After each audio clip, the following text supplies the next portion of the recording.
At Mayo Clinic, we've created BIONIC. BIONIC is integration of bioengineering, biotechnology into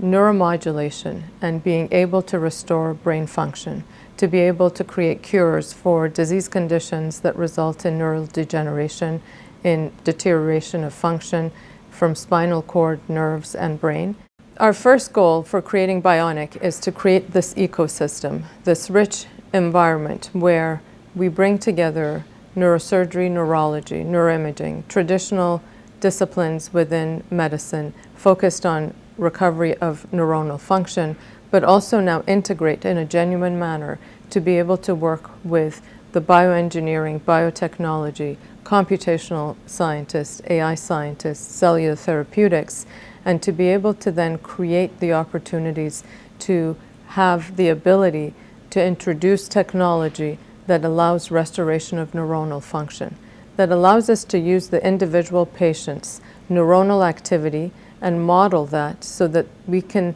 personalize and individualize the level of neuromodulation that we provide, whether it's through brain-computer interface or neuromodulation or cellular therapeutics, engineered therapeutics, to really personalize the treatment for each patient.